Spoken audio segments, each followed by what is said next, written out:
കർത്താവിൻ്റെ മാലാഖ പരിശുദ്ധ മറിയത്തോട് വചിച്ചു. പരിശുദ്ധാത്മാവിനാൽ മറിയം ഗർഭം ധരിച്ചു. നന്മ നിറഞ്ഞ മറിയമേ സ്വസ്തി, കർത്താവ് അങ്ങയോടുകൂടെ സ്ത്രീകളിൽ അങ്ങ് അനുഗ്രഹിക്കപ്പെട്ടവളാകുന്നു. അങ്ങയുടെ ഉദരത്തിൻ ഫലമായി ഈശോ അനുഗ്രഹിക്കപ്പെട്ടവനാകുന്നു. പരിശുദ്ധ മറിയമേ തമ്പുരാന്റെ അമ്മേ, പാപികളായ ഞങ്ങൾക്ക് വേണ്ടി ഇപ്പോഴും ഞങ്ങളുടെ മരണസമയത്തും തമ്പുരാനോട് അപേക്ഷിക്കണമേ. ഇതാ കർത്താവിൻ്റെ ദാസി, നിന്റെ വചനം പോലെ എന്നിലാകട്ടെ. നന്മ നിറഞ്ഞ മറിയമേ സ്വസ്തി, കർത്താവ് അങ്ങയോടുകൂടെ സ്ത്രീകളിൽ അങ്ങ് അനുഗ്രഹിക്കപ്പെട്ടവളാകുന്നു.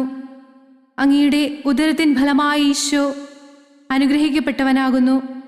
പരിശുദ്ധ മറിയമേ തമ്പുരാന്റെ അമ്മേ, പാപികളായ ഞങ്ങൾക്ക് വേണ്ടി ഇപ്പോഴും ഞങ്ങളുടെ മരണസമയത്തും തമ്പുരാനോട് അപേക്ഷിക്കണമേ.